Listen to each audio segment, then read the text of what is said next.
this 1996 Honda CB750 F2 RC42 in Queensland, and I live in South Australia, so I flew up there, picked it up, and I must have had rocks in my head really. I jumped on it and rode it back. It was 2,400 kilometres and it did not miss a beat. It's got 79,036 Ks on it. So really liked the bike. It was really quite comfortable and handled well on the open road. So I'm going to have this bike as my touring bike. So I'm going to totally overhaul it like I did with the Yemi Midnight Special. And yeah, I'll just start stripping it and overhauling it. So the first thing I'm going to do with this bike is I'm going to give it a compression test just to see where the motor is at. It's got 79,000 Ks on it, so I probably will do the cam chains, you know, hopefully just give it a hone and a new set of rings and do the valves, and that should bring the top end back up. But yeah, I just want to see, before I strip it, just what the compression is in each of the 4 cylinders. Okay, fuel tank is off. I've got a fuel line on the left hand side and a large and a small hose for venting towards the back of the tank that you have to disconnect. Just taking the plugs out and they're all pretty black really. Possibly a bit oily too actually. Okay, it's time to check the compression. I've got the compression gauge set up in number 4, so we'll turn the ignition on and we'll open the throttle wide and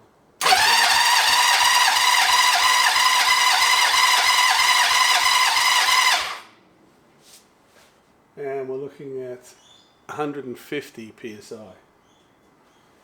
Now the book says 142 to 199, so it's getting down to the lower end of the scale. So I'll go ahead and check the other 3 cylinders. I'll just check number 3 again because I just remembered I don't think I opened the throttle. So let's open the throttle this time and test it again. Throttle open.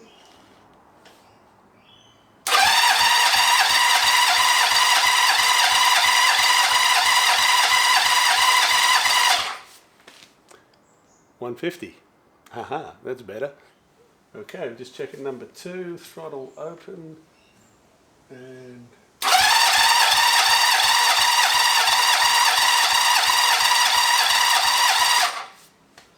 well, the throttle was open on that one, and we've got 125, 30, 35,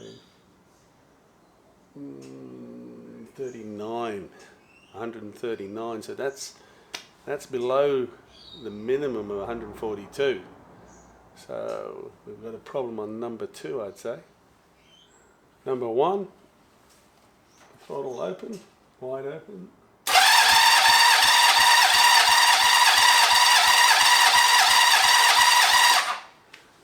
And that's at 150 as well.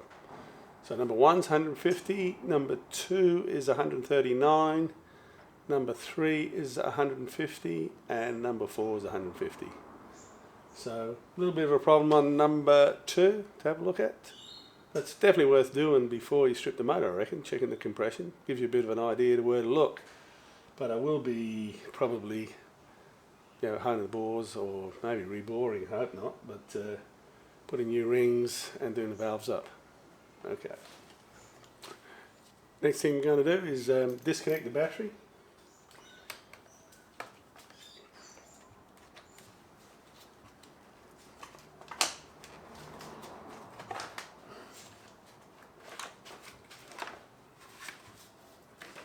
And out slots the battery with its tray.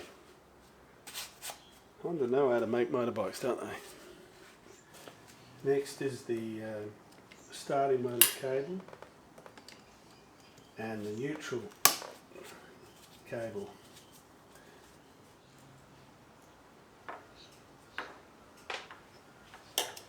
Okay, there's the neutral cable.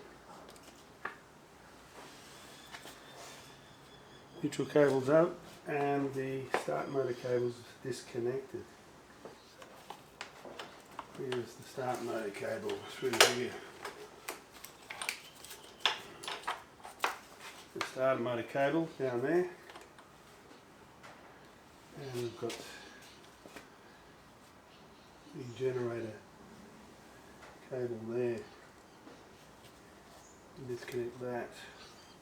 Next we've got 3 connectors to disconnect. We've got the alternator, the kickstand, and the neutral switch, and the oil pressure connector. 3 connectors that we have to disconnect. Next we've got the clutch cable comes off.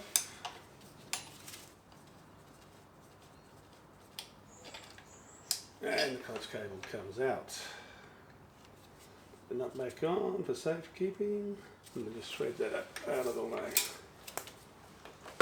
Next thing we're going to get off is the breather tube. It goes into this box, and there's a couple on the other side, but this box would have to come out of the way for sure. So 2 bolts up here. And this hose.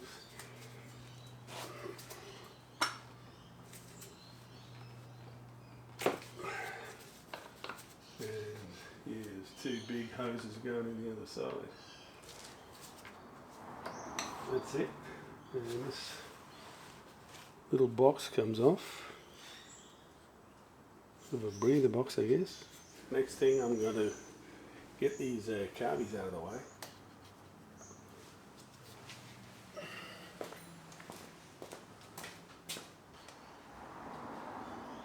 Okay, I've loosened all the clamps off the inlet manifold of the carbies, and I'm taking so far, there's 2 bolts out of the airbox, one at the back here, one on this side.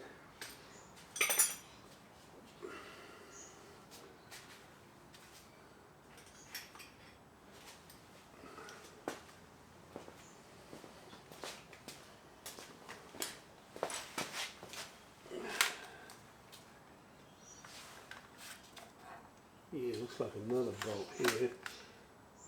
It's a negative lead going to the frame.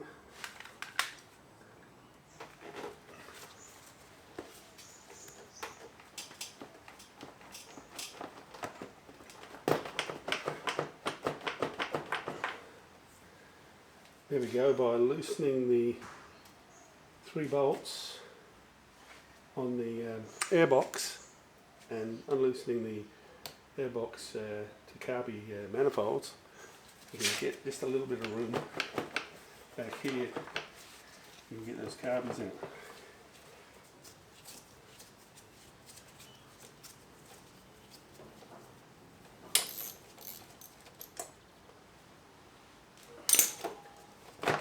That's better. There's another bolt there as well.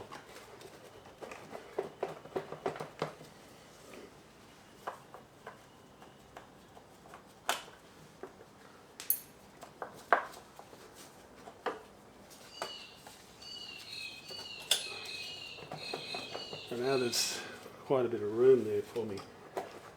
Hopefully get those carbies out of the way.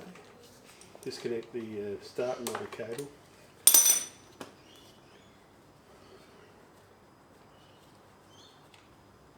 Start motor cable goes up onto the right side of the solenoid.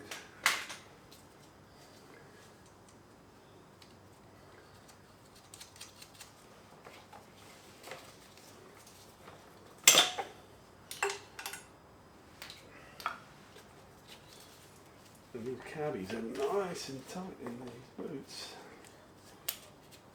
Now we've got to get these carbies off there. Nice and tight into these old manifolds. So I'm just putting a piece of plastic across those fins because we don't want to damage that. And I'm just going off the bracket that's on the bottom of the carburetor bowls. And there we go.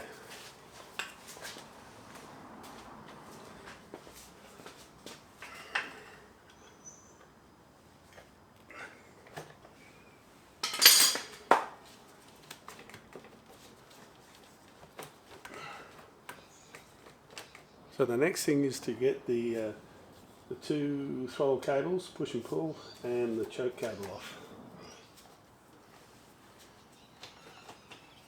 She's better off going out the left hand side by the looks of it. So pulling the carbies out the left hand side gives you a lot more access to the cables to get them off. And looking at this cable here, it's pretty frayed.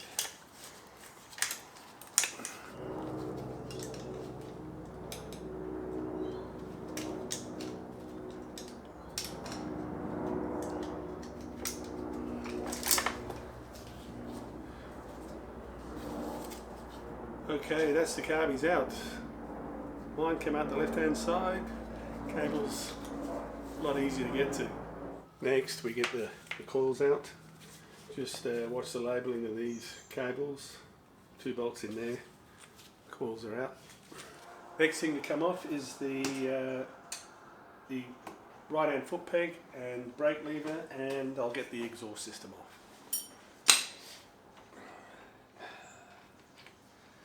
And behind the brake lever is behind the foot peg is the brake lever.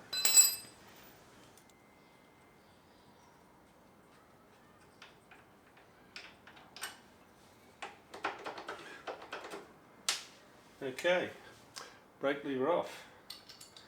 Next thing, exhaust system.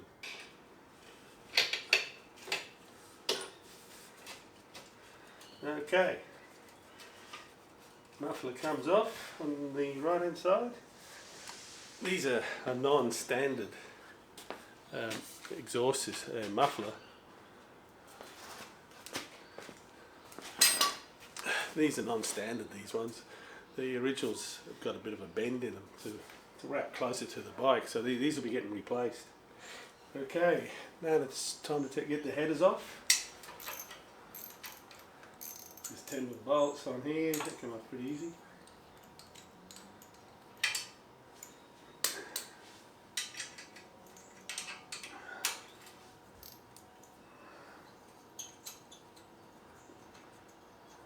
Nice bikes, these Honda 750s, I reckon. You know, it's sort of, the K models, well, certainly worth more market-wise. You know, they're selling for 18 grand here, and these are selling for like 5. Yeah, to me, these have got a better motor in them, I reckon. So, I like it. It's a beautiful bike. I rode it back from Queensland, 2,400 Ks, and she never missed a beat. I've got 80,000 Ks on it. So I'll bring it back to its former glory and go touring on it.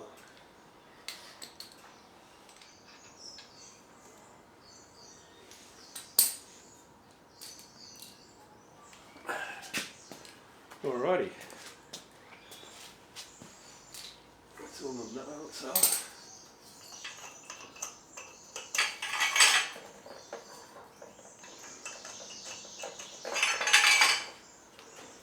The collar's off, and she's probably bolted underneath as well. So yeah, okay. There's a bracket that's gone down off the bottom of the motor. It'll have to come off, I think.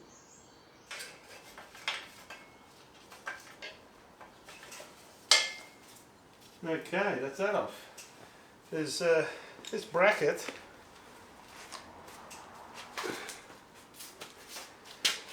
This bracket is bolted to the top of the engine with 2 bolts and a 14mm socket, but this holds the exhaust in position, or the headers. So yeah, that's going to come off, and this should now come off. Okay, here we go. The exhaust system's off. And there's the exhaust system, that all comes off pretty much intact. Those headers aren't too bad really to clean up. I always put every section I strip down, I put all the parts in a bag and label them, because when you come to rebuild the bike months later, you've forgotten where everything goes. So it does help. I'm putting everything in the bags.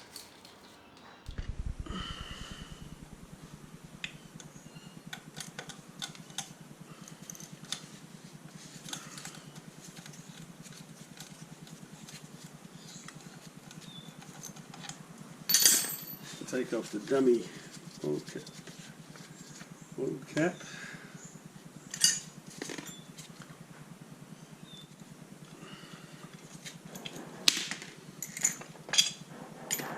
Screw comes off, and the spacer there.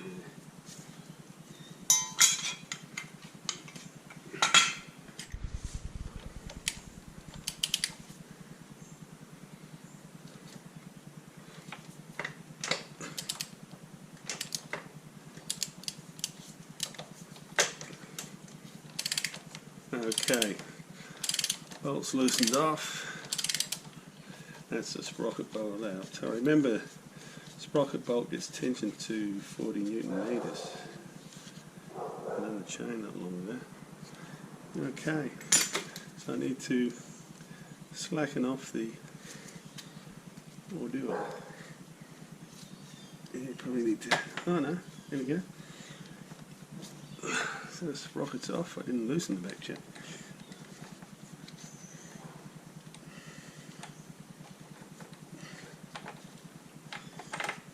There's our sprocket. It's not in bad nick. Could be right for a while yet. 15 teeth.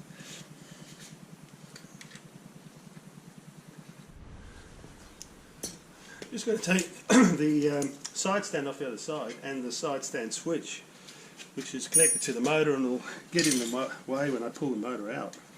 So I'll just take this side stand off.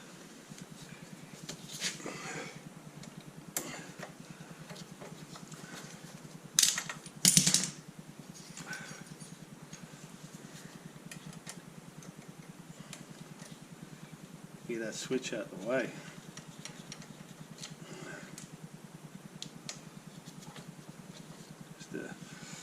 Yeah, it's a little switch that goes on here. It's pretty sloppy, isn't it? Okay, we'll cut that out of the way. And that doesn't get damaged, I'll do that. Go back in here, and it's what it might be for that. It's probably a 14 as well. Yeah. Okay, side stand off. Pull that back in. The next thing I'm going to do is drop the oil, because I am going to overhaul the top end of this motor, so let's get the oil out of it.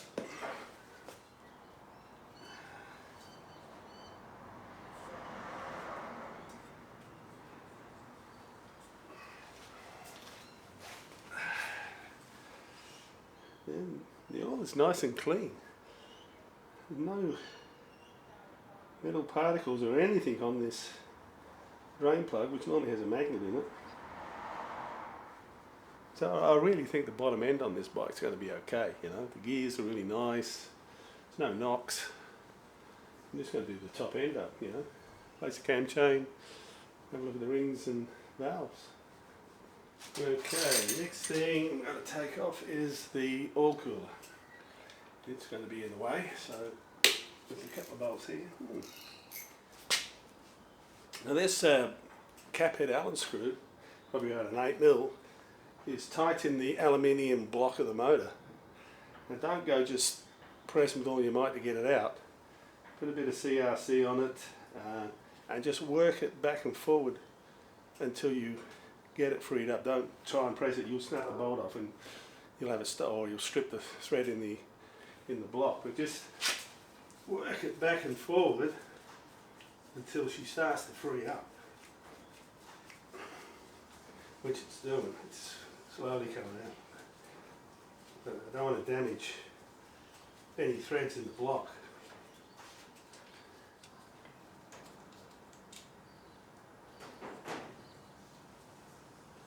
It's all good. Heads are all good.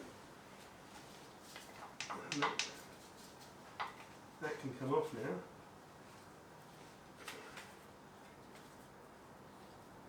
And yeah, we've got an O-ring behind there. But yeah, everything's all okay. But yeah, be careful with that one. If it's the same as mine, don't go full out of the gate at it. Just work it out. Just 2 6mm bolts holding that on.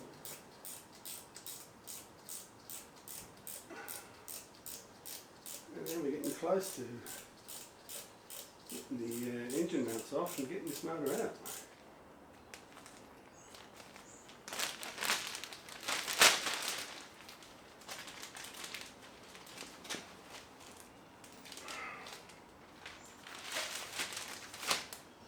These oil cooler hoses, once you get the ends off, these are just held in like a rod bracket that holds these rubber grommets. They just pull out. Okay, it's time to start undoing the engine mounting bolts and getting this motor out of the frame. CB750 4-cylinder, pretty heavy motor, so I've seen a lot of guys use posts across here trying to get them out, so I'm going to put a sling around here and see how we go, you know. Okay, let's try getting this motor out of this frame. I've got the motor slung up here with basically a sling around the motor, and just tightened it up here and to stop it from tipping if it did come out. Let's give it a go. It's all loosened off.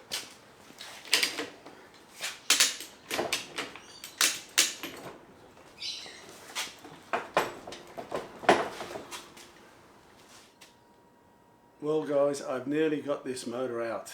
I'm sure you wouldn't want to watch me for nearly 8 hours trying to get this motor out. It has fought me every millimetre of the way. It's ridiculous how tight it is.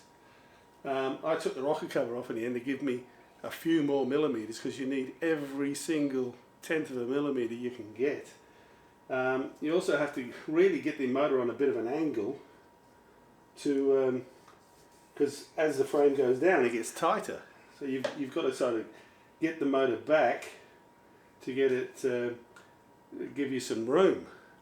But for me, if I ever had to do this job again, I'd be taking the rockers off before I take the rocker cover off. and take the rockers off before I took the motor out, because I guess while you're taking the motor out you're probably going to be doing some sort of major work on it. But the most difficult motor I've ever had to take out of a bloody bike. Yeah, so just about there, we'll get it out. Well, finally I'm ready to lift this motor out. Like I said before, you know, what a fight, you know, God.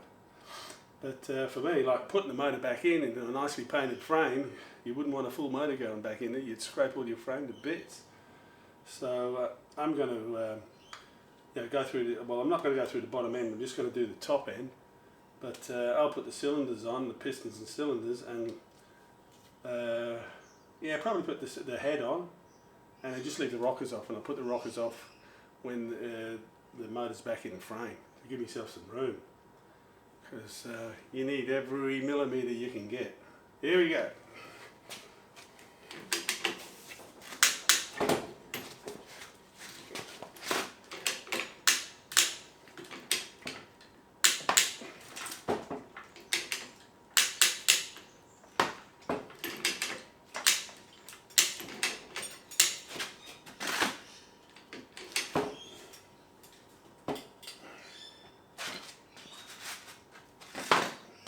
Okay.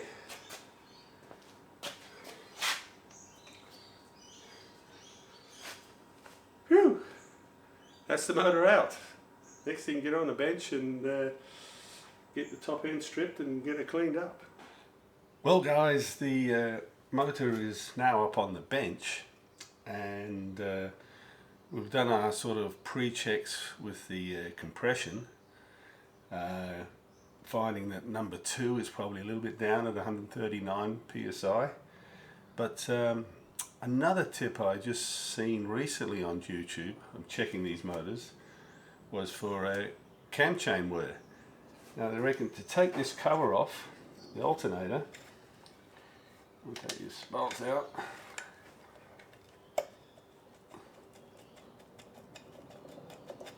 And we've got an alternator there. If you can move, you should have no movement in the fan of the alternator. Now, look at this, I've got no movement at all.